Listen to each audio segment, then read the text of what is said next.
Bendera kelompok bajak laut di anime One Piece belakangan ini menjadi perbincangan hangat menjelang hari ulang tahun ke-80 Republik Indonesia pada 17 Agustus nanti.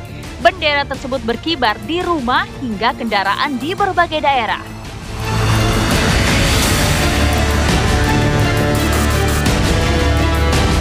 Fenomena ini tersebar luas di media sosial dan menuai respon beragam.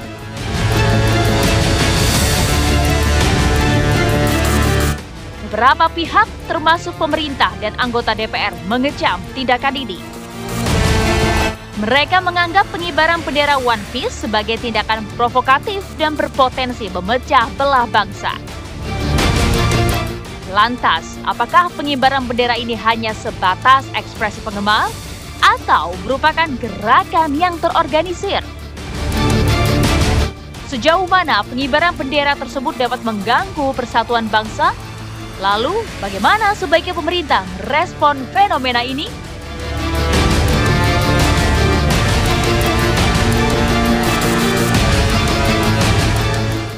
Ya, itu tadi pertanyaannya. Apakah ini sebuah bentuk ekspresi dari para penggemar atau justru ada unsur provokatif? Kita akan membahasnya bersama sejumlah narasumber yang saat ini sudah bergabung bersama kami. Di samping saya sudah ada Pak Rian Nugroho selaku pengamat kebijakan publik. Selamat malam, Pak Rian. Malam, Mbak Windy. Iya, sehat selalu ya. Alhamdulillah, terima kasih. Dan juga terhubung bersama kami Nova Mujahin yang merupakan analis dari Drone Emprit. Selamat malam, Bang Nova. Malam Windy, malam Bang Rian. Malam Mas. Ya, dan juga terhubung juga Mas Gilang Dirga selaku public figure. Selamat malam Mas Dirga. Mas Gilang. Selamat malam. Ya, Mas Gilang, ini kita ketahui bersama bahwa Mas Gilang ini rupanya merupakan pecinta anime. Salah satunya adalah One Piece. Kita ingin mengetahui bagi pihak-pihak yang tidak mengetahui sama sekali tentang cerita ataupun alur cerita dari One Piece, sesungguhnya apa yang menjadi daya tarik dari anime ini, Mas Gilang? Ya, sebelumnya saya mau disclaimer dulu di awal bahwa semua protes yang bukan protes ya, ekspresi yang dikeluarkan oleh para pencinta One Piece ini bukan berarti bermaksud mereka tidak mencintai negara ini. Justru karena mereka mencintai negara Indonesia, akhirnya mereka melakukan protes dengan cara seperti itu. Itu disclaimer awal. Lalu kemudian kenapa One Piece sampai sebegitu bisa merepresentasikan kegelisahan para pencinta One Piece khususnya di Indonesia? Karena di One Piece itu menceritakan tentang seorang main karakter bernama Luffy yang memang dia datang ke setiap pulau untuk membebaskan pulau-pulau tersebut dari pemimpin-pemimpin yang tidak adil terhadap rakyatnya. Dan Jolly Roger atau sebutan bendera-bendera yang ada di One Piece itu ya kalau yang itu kan benderanya Luffy ya, itu melambangkan bahwa kebebasan, keadilan, kebahagiaan. Jadi tidak ada maksud apapun. Itu justru sama seperti bentuk-bentuk protes melalui kesenian-kesenian lain, misalkan seperti stand up komedi atau lagu-lagu yang sarkastik atau mungkin tari-tarian atau mungkin cerita teater, sama aja kayak itu juga gitu. Makanya saya sendiri sebetulnya cukup heran kenapa kok ini bisa sampai besar sekali seperti ini. Gitu Mbak. Ya Mas Gilang, tentunya kami ingin mengetahui apa respon dari pemerintah atas pernyataan dari Mas Gilang tadi. Kita sudah terhubung bersama Wakil Menteri Dalam Negeri Pak Bima Arya. Selamat malam Pak Wamen. Baik, kami akan mencoba memperbaiki komunikasi dan sebelumnya kami ingin mendapatkan pernyataan ataupun data yang diperoleh dari analis Drone Emprit ini. Apakah memang pengibaran bendera One Piece ini menjadi trending topik belakangan ini, Bang Nova?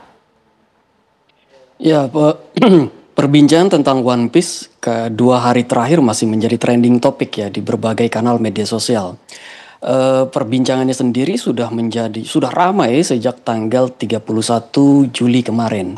Dan kalau kita lihat dari percakapan dalam One Piece. Jadi sebenarnya bendera One Piece itu sudah sering dikibarkan oleh para nakama di Indonesia sejak berbulan-bulan yang lalu. Dibawa tidak hanya di di belakang truk, tapi juga dikibarkan ketika ada konser-konser, di konser dangdut, konser musik rock dan sebagainya. Dan kalau untuk konteks ketika dihubungkan dengan konteks ulang tahun kemerdekaan RI, percakapan itu sudah mulai keluar sebenarnya sejak tanggal 26 Juli kemarin. Berapa banyak percakapannya hingga tadi siang itu mencapai lebih dari 16.000 percakapan, 16.000 post dengan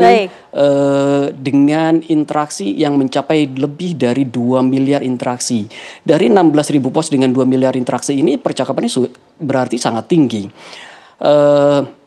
Jadi selain publik banyak mengamplifikasi, banyak menyampaikan pendapatnya, mereka juga banyak mengamplifikasi pernyataan-pernyataan dan mengamini pernyataan-pernyataan publik. Ya, Mbak Nova, artinya ini memang menjadi perbincangan hangat. Nah, Mas Gilang, kami ingin mengetahui sesungguhnya dari bendera yang saat ini tengah dikibarkan di beberapa wilayah ini memiliki nilai-nilai apa saja yang dijunjung tinggi oleh karakter utama dari One Piece tersebut, Mas Gilang? Ya, seperti yang tadi saya sampaikan di awal, bahwa bendera yang saat ini sedang viral itu adalah benderanya Luffy yang mengenakan topi jerami. Dan bendera itu yang melambangkan kebebasan. Bahwa kebebasan dalam artian selama ini mungkin terkekang oleh pemimpin-pemimpin yang tiran, pemimpin-pemimpin yang tidak adil terhadap rakyatnya. Bendera itu hadir untuk memberikan harapan bagi masyarakat bahwa ya ini bisa jadi one day hidup akan baik-baik saja berkat bendera itu. Jadi ini sebenarnya lebih kepada kebebasan berekspresi dari masyarakat, khususnya para pencinta One Piece gitu. Lalu kemudian saya juga sempat bingung ketika ini sampai diperluas, bahkan nampaknya agak sedikit berlebihan ketika disebut ini nampaknya akan menjurus ke makar. Kami tidak punya pasukan, pencinta One Piece itu tidak punya pasukan apa-apa. Kami hanya berekspresi menggunakan apa yang kami cintai dan kami sukai, ibaratnya seperti itu. Ya, inilah yang merupakan sebuah ekspresi ya. Seperti apa sih? Gitu. Nah, ini yang ekspresi mau makar kayak gimana, kita aja nggak punya pasukan gitu. Ya, kalau sekedar kritik aja kemudian dikhawatirkan, lalu apa yang terjadi gitu di negara ini, ibaratnya seperti itu. Baik, kita coba tanyakan kepada Wakil Menteri Dalam Negeri yang saat ini sepertinya sudah tersambung bersama kami. Selamat malam, Pak Wamen. Selamat malam. Ya, Pak Wamen, tadi juga sudah disampaikan oleh salah satu pecinta dan juga perwakilan dari fans dari One Piece ini. Ini bukanlah sebuah sikap makar, merupakan sebuah ekspresi. Bagaimana pendapat dari pemerintah sendiri? Silakan, Pak Wamen. Setiap momen peringatan ulang tahun, termasuk 17 Agustus, itu kan selain kita bersyukur atas semua capaian bangsa, juga ada ruang untuk refleksi, untuk evaluasi, harapan ke depan gitu ya. Dan itu wajar. Dan dalam konteks itulah sebetulnya kita melihat pengibaran bendera One Piece. Dalam negara yang menganut alam demokrasi, ruang ekspresi itu kan dijamin. Berarti apa? Berarti ada pesan yang disampaikan. Ada catatan-catatan yang ingin diingatkan kepada kita semua, ya mungkin bukan hanya pemerintah, tapi refleksi kepada kita semua. Dan artinya selama ekspresi itu tidak melanggar konstitusi, selama merah putih itu tetap yang tertinggi, yang teratas, rasanya wajar-wajar aja dan nggak ada masalah. Gitu.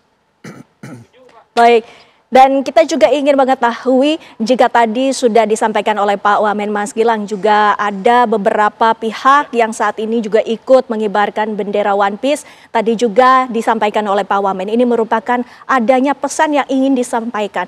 Sesungguhnya apa pesan yang ingin disampaikan oleh para pecinta One Piece yang mengibarkan bendera dari bajak laut tersebut? Ya, saya rasa diskusi atau obrolan mengenai hal ini kan sudah sering banget terjadi ya, bahwa memang di beberapa acara pun hal ini dibahas secara terus-menerus. Dan nampaknya pesannya sudah sampai, harusnya sudah bisa ditangkap bahwa banyak ketidakadilan terjadi di negara ini. Dan itu sebagai bentuk protes, salah satunya aja hukuman antara mungkin yang kayak maling ayam dengan yang triliunan itu nampaknya waktu masa hukumannya itu sama. Ini kan nggak apple to apple, ibaratnya seperti itu dari satu contoh.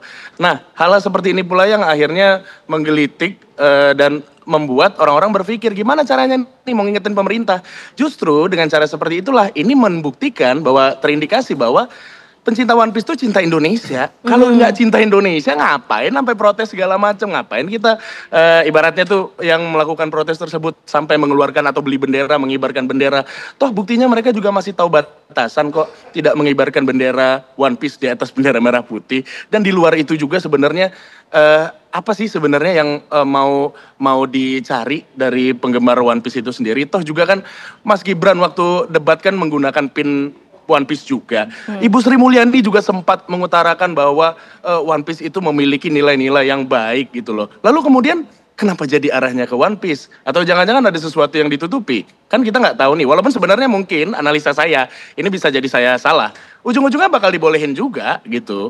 Cuman emang lagi mau dibikin rame aja kali. Baik. Baik, terima kasih Mas Gilang waktunya bersama kami. Sayang sekali tidak bisa berhubung cukup lama karena waktu juga yang memisahkan kita. Terima kasih Mas Gilang waktunya bersama kami. Sehat selalu dan kami akan terus melanjutkan perbincangan dengan sejumlah narasumber. Pak Wamen, jika tadi kita sama-sama sudah mendengarkan dari perwakilan yang menyatakan mencintai ataupun merupakan fans dari One Piece ini adalah sebuah ekspresi dan juga ini adalah sebuah himbauan kepada pemerintah. Bagaimana sesungguhnya pemerintah harus menyikapi hal ini, Pak Wamen? Ada yang sudah selesai di Republik ini dan ada yang belum selesai. Yang sudah selesai itu adalah Pancasila, Undang-Undang 45, Bhinneka Tunggal Ika, NKRI itu sudah selesai, nggak bisa diperdebatkan. Tetapi yang belum selesai itu adalah pendidikan, kesenjangan sosial, kebodohan, pengangguran, itu kan belum selesai. Nah, sangat wajar apabila setiap momentum 17 Agustus kita mengingat kembali ini yang belum selesai ini apa saja. Apa saja yang masih harus digas, apa saja masih harus diingatkan gitu. Pesan dari Luffy ini kan, dari One Piece ini kan justice, ya, keadilan yang didambakan oleh semua. Nah karena itu ya pasti ada sesuatu di sini yang mengusik rasa keadilan. Dan pemerintah itu kan harus selalu diingatkan. Kalau nggak diingatkan maka kita akan salah arah. Betul. Selalu seperti itu. Wali kota, bupati, gubernur itu harus selalu diingatkan. Namanya alam demokrasi. Ada mitra kritis gitu. Nah karena itu kami melihat bahwa pengibaran bendera One Piece ini adalah bentuk ekspresi yang bagus sekali sebetulnya. Apabila ditajamkan lagi, oke, injustice di mana, ketidakadilan di mana. Tadi saya senang sudah disampaikan oleh Gilang Dirga tadi, ya beberapa isu yang lebih konkret begitu. Nggak apa-apa, sebut aja mana kebijakan gitu ya. Dan saya kira kalaupun ada pernyataan-pernyataan yang agak keras, ya anggaplah itu kekhawatiran bahwa momentum 17 Agustus ini nanti akan ada hal-hal yang mungkin ya melanggar konstitusi, kemudian bisa menimbulkan persoalan-persoalan lain. Tetapi saya percaya, seperti disampaikan Pak Gilang Dirga tadi, pengibaran ini kan karena kepedulian. Betul. Kalau dibuka itu pasti merah putih, ya kan? Ya, jadi pasti tahu batasnya. Saya yakin itu. Nggak mungkin kemudian bendera itu di atas merah putih kan nggak mungkin. Ini sebuah bentuk kecintaan begitu ya Pak Wamen? Ya betul. Nah Pak Rian, boleh ditanggapi, tadi sudah mendengar ya bagaimana adanya pernyataan dari salah satu perwakilan yang menyatakan mencintai dari anime tersebut dan juga sudah mendengarkan pula dari pihak pemerintah, silakan. Pertama-tama saya mau bilang nih Pak Wamen ini keren ini. Pak Wamen, Anda itu negarawan Pak Wamen. Jadi negarawan itu orang yang memperjuangkan kebersamaan ini loh. Dan negarawan itu tidak pernah takut untuk mendapatkan masukan, bahkan kritik gitu loh. Jadi saya kira ini Pak Wamen ini harus naik jadi menteri ini kapan gitu. Beliau negarawan, kita perlu orang kayak beliau. Nah, hal kedua adalah begini ya. Kalau kita belajar public policy, yang disampaikan oleh teman-teman tadi yang dengan bendera tadi ya, itu sebenarnya adalah sebuah kalau komunikasi seperti feedbacknya itu umpan balik. Dan umpan balik itu banyak baiknya. Karena dengan umpan baik kita tahu seperti cermin gitu ya. Kita kelihatan apakah kita terlalu banyak jenggotnya. Jadi kita rapikan dengan itu. Tadi Pak Wamen mengatakan toh bahwa hal semacam itu sepanjang kita berbicara tentang hal-hal yang belum selesai, gak apa-apa. Iya. Ya, yang selesai kan nggak boleh dari kan Pancasila, UUD 45, NKRI, Bhinneka itu selesai. Ya. Tapi itu, dan kita harus sadari bahwa apabila masyarakat itu katakanlah menyampaikan kritik sosial dengan bendera atau apapun juga, loh, yang diserang itu, yang dikritik bukan pemerintah saja loh. tapi juga ekosistem bisnis. Kemudian pelaku bisnis yang itu kadang-kadang tidak fair. Kemarin dibilang ada oplosan. Jadi ini tidak kepada satu arah. Ya. Jadi ketika Pak Wamen mengatakan ini sebagai sebuah ekspresi sosial, kritik sosial, ini bagus sekarang ini. Kritik sosial itu tidak selalunya kepada pemerintah, tapi pada ekosistem. Dengan demikian kita tahu yang jadi masalah kita ini bukan 1-2 orang atau organisasi, tapi ekosistem ini. Dengan demikian, saya juga sepakat kalau itu dikerucutkan aja, kalau dipertajam, apa yang ini? Sehingga saran saya, nah ini bagi dari drone emprit tadi ya, tolong nih drone emprit kan punya jaringan kuat nih, tolong dipetakan lagi apa kritik-kritik sosial yang betul-betul ini penting untuk kita agendakan, mumpung kita mau 17-an, dan nah nanti teman-teman drone emprit sampaikan Pak Wamen deh ini, Pak Wamennya keren ini. Jadi dengan demikian medsos itu bukan tempat untuk pemerintah mengawasi dan menghukum, tapi menjadikan tempat untuk di mana masukan diabsorb. Nah, masukan-masukan tersebut tentunya yang menjadi rasa penasaran kita ini yang belum terjawabkan. Nanti kita tanyakan kepada masyarakat ini mengenai fenomena ini, kami akan hadirkan sesaat lagi pemirsa.